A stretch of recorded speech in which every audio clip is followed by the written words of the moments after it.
Fala pessoal, mais um episódio do Sindustalk sobre o tema produtividade na construção civil. Hoje a gente está aqui com o nosso querido amigo, mestre, tem milhões de adjetivos que a gente pode trazer para esse ilustre rapaz, André Kinderé, da Ava Engenharia. Andrezinho, boas-vindas. Eu tô também aqui acompanhado, muito bem acompanhado, de Marcelo Filho e Mário Henrique, ambos conselheiros Sinduscom Jovem, eu estou como presidente, Rafael.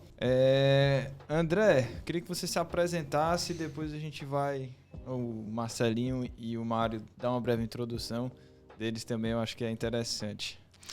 Legal. Obrigado pelo convite, Rafael. Obrigado, Mário, Marcelo. É um prazer estar aqui com vocês, dividindo experiências, conhecimentos. Obrigado pelos adjetivos. Eu sou André Kinderé, sou um dos sócios da Aval Engenharia e Tecnologia. Me sinto bem à vontade aqui para falar sobre esse tema, porque um dos propósitos da nossa empresa é alavancar a produtividade na construção civil e parabenizar também o Sinduscom Jovem por estar promovendo esse tipo de evento, por estar divulgando conteúdos de alta qualidade, de alto impacto para o nosso setor. E vamos lá, estou super ansioso aqui pelo nosso bate-papo. Espero também poder contribuir com quem está assistindo a gente. Rafa esqueceu de comentar que o André tem uns 15 startups. 18, se não me engano. É isso aí, mais ou menos isso aí. Uns 39 softwares e muitos projetos pela frente também. André, pessoal, tudo bom? Eu sou o Marcelo Filho, sou o diretor da Construtora Montenegro e já queria começar aqui com uma coisa que o André sempre falou na maioria das palestras que eu vejo ele ministrando, e eu acho que foi um grande ponto que ele começou, um grande questionamento que ele começou a desenvolver, a resolver problemas a partir desse questionamento. Então, André, me diz uma coisa, cara. Como que eu consigo controlar o que eu não consigo medir? Isso é possível? Vamos lá, Marcelo. A gente percebe, né, que até em coisas corriqueiras, como por exemplo o tempo, se eu não tiver um relógio para medir, eu posso perder a minha noção de tempo. Tem algumas pessoas que têm um feeling melhor, que conseguem ali, pela experiência, pela prática, né, aferir algo sem ter uma unidade básica de medida. Mas a gente confiar nesse feeling, né, confiar nessa nossa experiência, principalmente com produtos variáveis, com o mercado cada vez mais competitivo, sem ter uma bússola, sem ter uma unidade base de medida, né, sem ter um controle, acaba que a gente acaba deixando passar muita coisa entre os nossos dedos.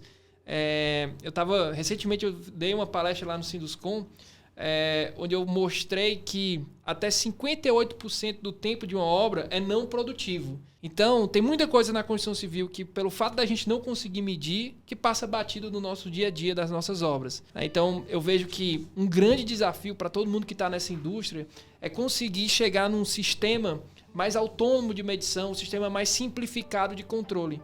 Porque, assim, olhando para outras indústrias, como, por exemplo, uma indústria da manufatura, uma indústria seriada, você percebe que as máquinas, aquilo que está sendo produzido, se auto-mede, se auto-aponta. Então, cada máquina diz qual foi a produtividade, quanto tempo ela ficou parada.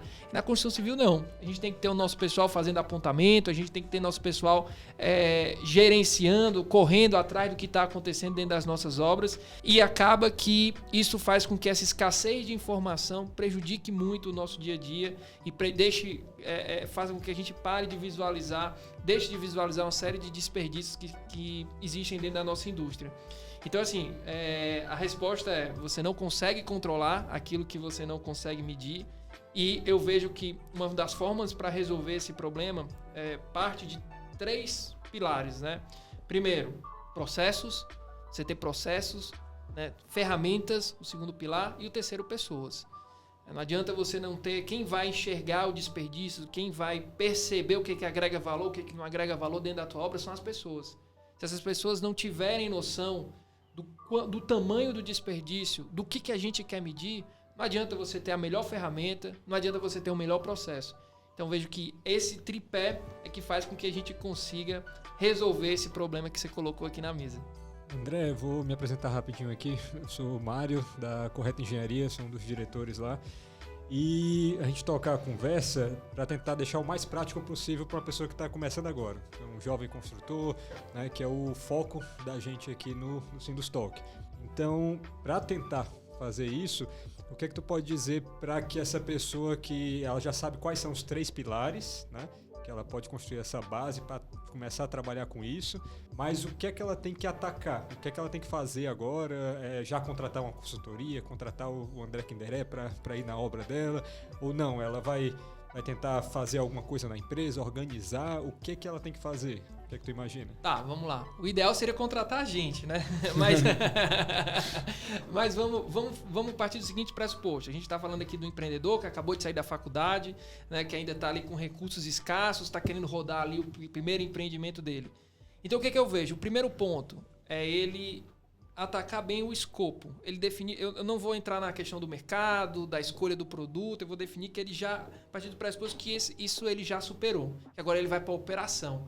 Ele já sabe que aquele é o projeto certo, que aquele é o projeto que ele vai fazer. Agora a gente vai fazer certo o projeto, inverter a ordem, né? Então, assim, primeiro ponto, ele tem que ter uma base de escopo muito bem definida. Eu percebo que os construtores, às vezes, na correria, principalmente os iniciantes, não se preocupam tanto com o projeto. Não adianta ele querer ter um orçamento, ter um planejamento, sem ter um projeto bem executado e um projeto bem, digamos assim, detalhado. Tá? Então, acho que o primeiro ponto seria esse. O segundo, passando de um projeto, é ele iniciar essa jornada de orçamento da sua obra. André, eu não tenho equipe técnica, eu não tenho como fazer um orçamento muito completo, eu não tenho muito tempo. Existe um conceito de orçamento que é a curva ABC. Né? Faça bem feito os principais itens da sua curva ABC. Não é o ideal, mas eu estou partindo de um pressuposto que você tem recursos escassos, né, dentro da sua empresa. Então, veja os principais itens, né, numa casa popular, né, concreto, telhamento, revestimentos, né, e faça um orçamento bem feito desses itens. Mas para você fazer um orçamento bem feito, você precisa ter os projetos bem detalhados. E por último, planejamento. Como é que eu planejo essa obra? Existem vários materiais, por exemplo, a gente lá se você entrar lá no nosso site, a gente tem a ferramenta do Agile gratuito. É uma ferramenta que tem, até lá no site tem um vídeo de um case, de um dos membros do Sinduscon Jovem, do Jefferson, que utiliza o Agile na versão gratuita para elaborar o planejamento da obra dele. São obras menores, né? Então, a partir disso... Calma, André, você está se adiantando. O Agile é só no final. Tenha calma. Mas, Tenha é para calma. contextualizar aqui, eu não vou dizer o que é. Mas, assim, é bem legal porque você já começa a ter alguma base de planejamento para suas obras. E controle.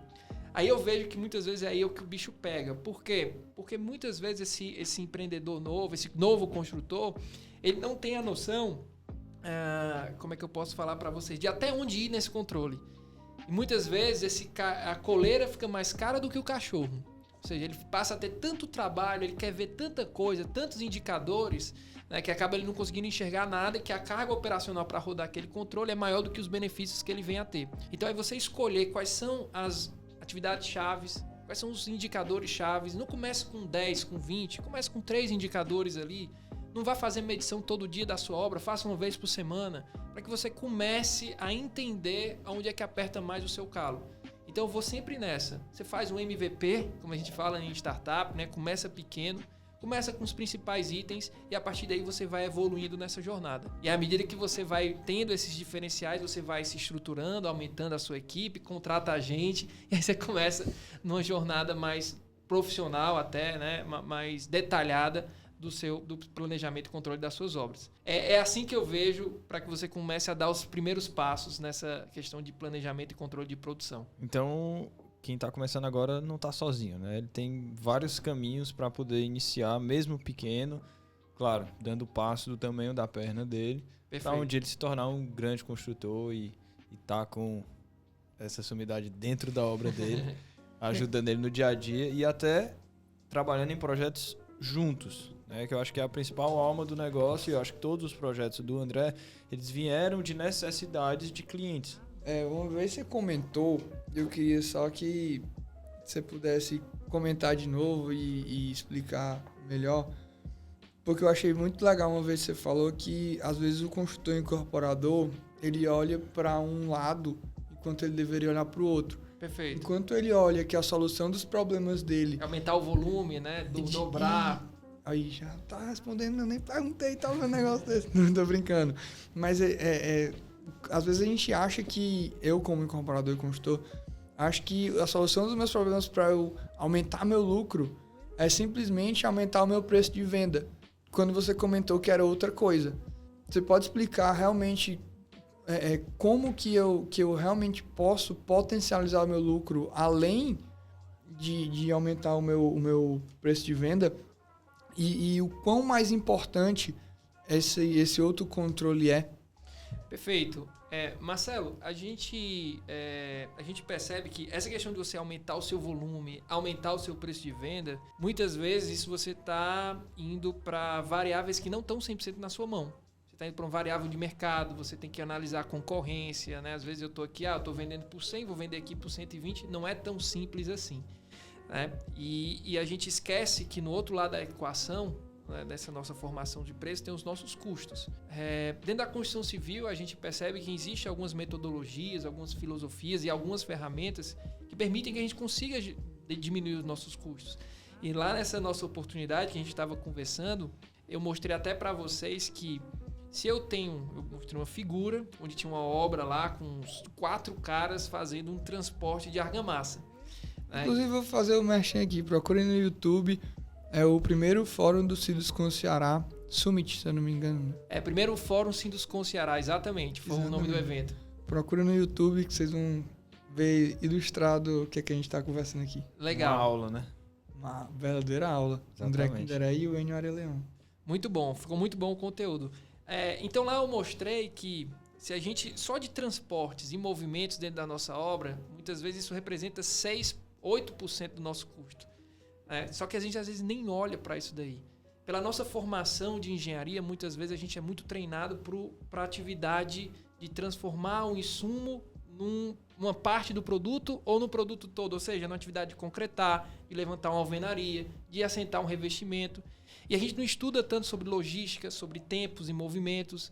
Né? Eu vi uma vez uma palestra, um cara falando assim, a gente chega para um recém-formado e pergunta, aqui já mais na área do Rafael, né? Quantos quilos de cimento eu preciso, né, para compor ali um traço, 1 metro cúbico de um concreto de 30 MPa? O cara sabe de cabeça ali, tal. Agora pergunta para ele, quanto tempo a tua cremalheira leva do térreo até o 5º pavimento para abastecer e desabastecer o pavimento, tirar lá do estoque e levar até o teu pavimento? E aí, poxa, eu nunca medi isso, nunca olhei isso. Então, o que eu estou querendo dizer?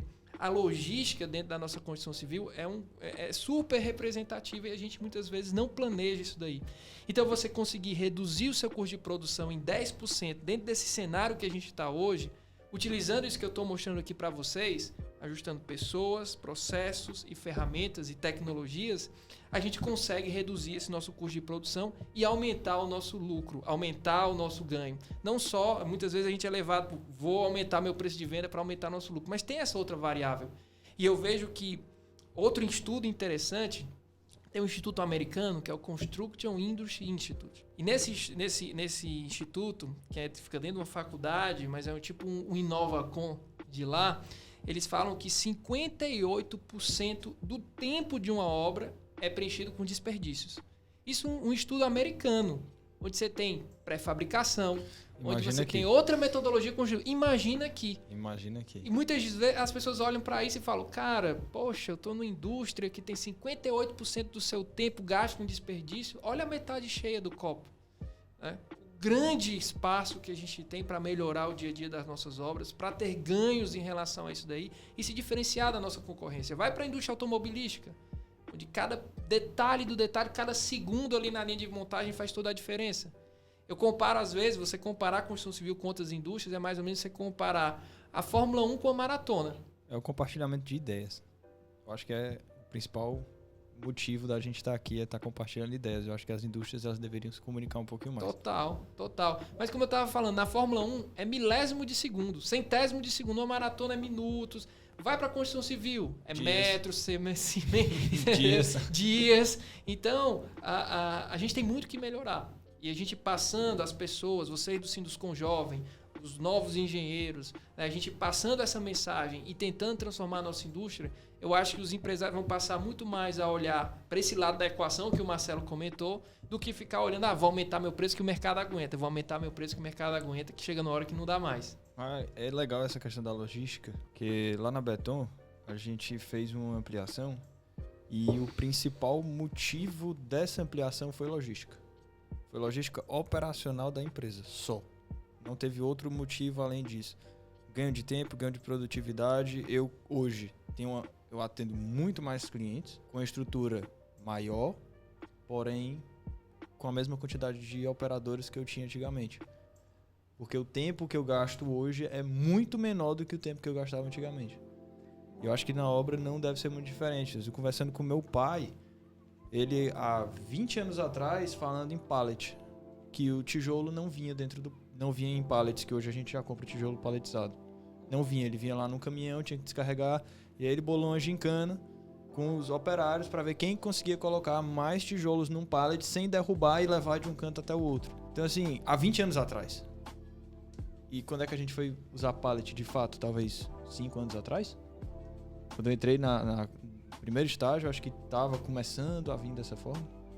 Eu acho que a construção ela é um pouco mais lenta, mas aproveitando essa questão da tecnologia e até fazer um merchan dos próximos episódios, que vai ter um episódio só sobre BIM, mas como é que a tecnologia contribui para aumentar a produtividade e ser mais assertivo no resultado? E se eu puder complementar o questionamento? Você sempre pode complementar. Ô, rapaz, muito obrigado.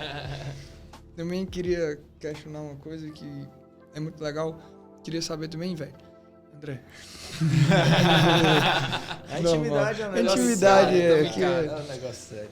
Você acha que a tecnologia ela surge para suprir a necessidade do homem ou a necessidade do homem que influencia que a tecnologia apareça? Tá, vamos lá.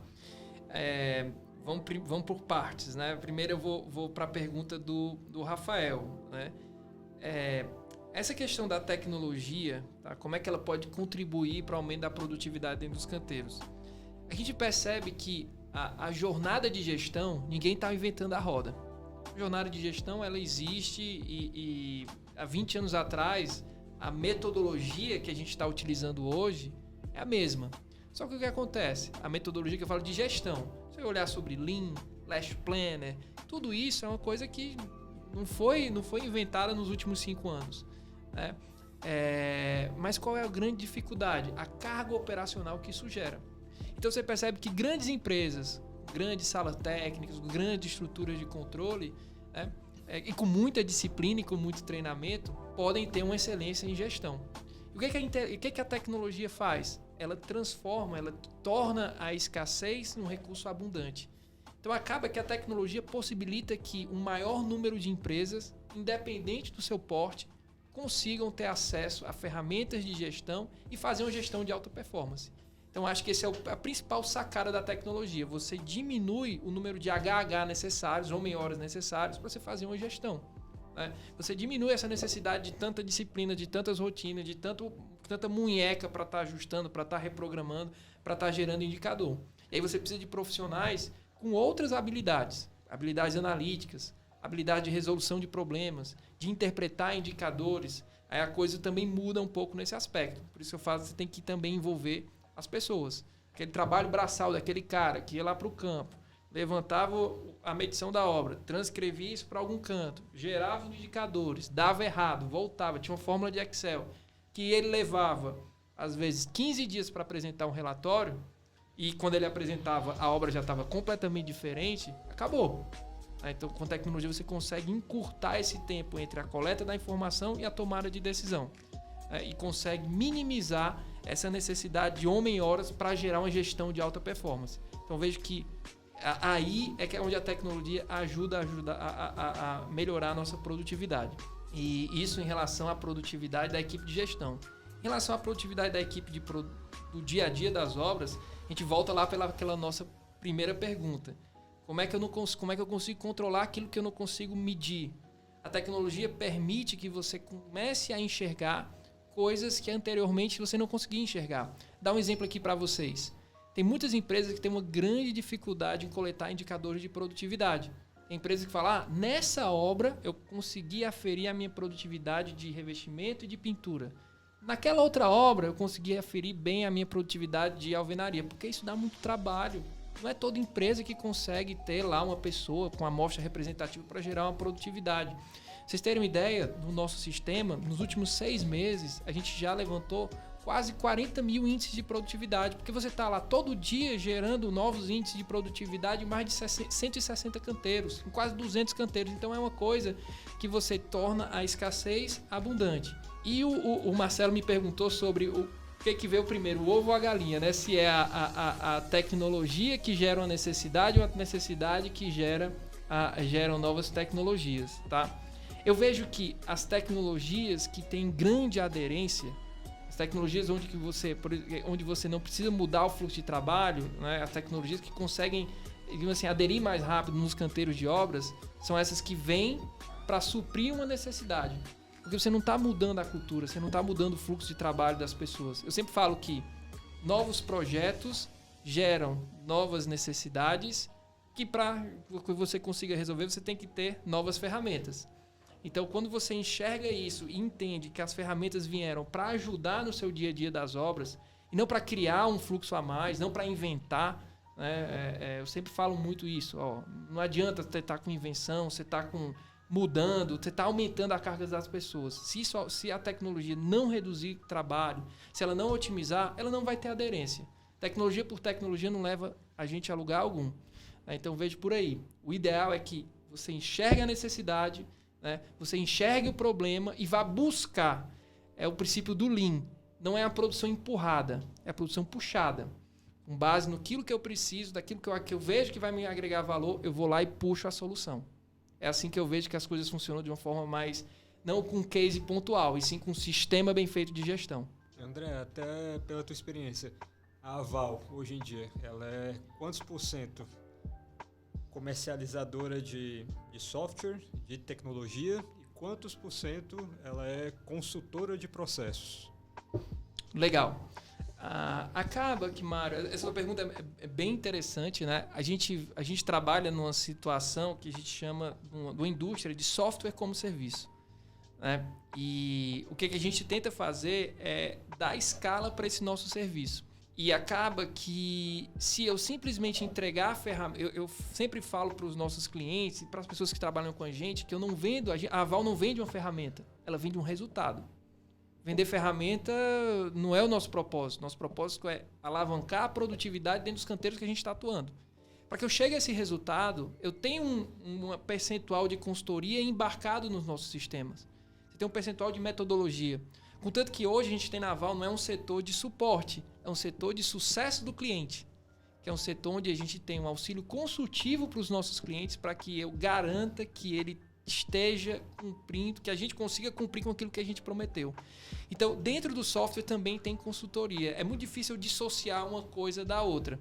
Óbvio que se você me contratar, se você contratar a Aval no momento do pré-obra, antes da obra iniciar, ali eu estou te entregando um planejamento, um orçamento, uma compatibilização de projetos. O cliente ele não está dentro da minha casa, digamos assim, para saber se eu estou utilizando uma ferramenta analógica ou uma ferramenta digital. Mas a partir do momento que ele entra no controle de obra junto com o Agile, aí a coisa se mistura, tecnologia com consultoria para poder chegar no resultado. Então é mais ou menos por aí. Teve uma coisinha que tu falou, né, quando eu estava respondendo a pergunta do Marcelinho e do Rafael, que tu disse que as tecnologias que elas não alteram tanto o modus operandi atual do cliente são aquelas que vingam realmente, né? Pela experiência que tu está tendo aí com vários canteiros, diversos empreendedores, vários construtores, a metodologia que tu está tentando implementar com eles, né, tá ou não gerando muitas mudanças? É fácil a implantação? Como é que está sendo essa briga? Tá, vamos lá, legal. Assim, o que a gente tem feito, tá? Se você for olhar, tipo assim, o fluxo que a jornada do nosso usuário no Agile, o que ele faz? Ele planeja a obra, utilizando uma metodologia de linha de balanço. Não vamos entrar nem no detalhe se a ferramenta é mais rápida ou se ela é mais lenta. Não Isso vai ser no próximo bloco. Pronto, no próximo bloco. Exatamente. Mas primeiro, ele planeja. Depois que ele planejou, ele aloca as equipes de trabalho dele nas atividades planejadas. O sistema distribui isso para as equipes. E ao final, você mede o que foi feito e gera os indicadores. Então, se você olhar para a jornada, de gestão das obras feita no papel, é exatamente isso que as pessoas fazem. A gente não mudou o fluxo de trabalho, não estamos dizendo, agora você está fazendo tudo errado, volta para a faculdade ou vai assistir nossas aulas. Não. Então, é isso que eu chamo de não mudar o fluxo de trabalho das pessoas. Porque quando eu falo, faz isso, aquilo e tal. Até a gente estava numa reunião e a gente estava com um cliente que estava com muita objeção. Porque às vezes você tem clientes que tem, você está ali conversando, você está numa apresentação comercial, sempre tem aquele cara, né, que está ali, está desconfiando da nova tecnologia e tal. E falou, mas quer dizer... Aí estava ele e o diretor. Mas quer dizer que toda tarefa minha eu tenho que dizer qual a equipe que vai fazer aquela tarefa? Sim. Aí o diretor olhou, e se não faz isso não? Aí o cara disse, não. Então como é que você faz a gestão da sua obra? Então assim, eu vejo, né, e isso eu tive a gente teve essa visão muito pelo Uber. Se você for ver pro Uber, é super revolucionário, mas a jornada do usuário é a mesma, só que ele tirou uma série de atritos, uma série de pontos negativos na jornada. Eu vou lá, vou pedir meu táxi, vou ficar esperando. Aí na hora o cara não tem troca, o cara tenta me enrolar, não sei o que e tal. Mas simplesmente a jornada é a mesma. Então eu acho que as tecnologias que têm grande aderência são as que têm essa capacidade, Mário. Entendeu? De não mudar, de otimizar uma jornada já existente. E eu acho que a gente pode falar até uma coisa, né? O Uber, ele é a maior empresa de transporte sem um carro. E esse cara aqui é o cara da maior empresa de obras sem nenhuma obra. Agora eu gostei, viu? Gostou? Rapaz, agora ele filosofou, viu? E, pessoal... Tá inspirado hoje. Tá inspirado. E, pessoal, a gente vai ficando por aqui nesse bloco. Próxima semana a gente tem a parte 2 dessa incrível troca de experiências com o nosso querido amigo André. E até a próxima semana. Valeu. Valeu, pessoal.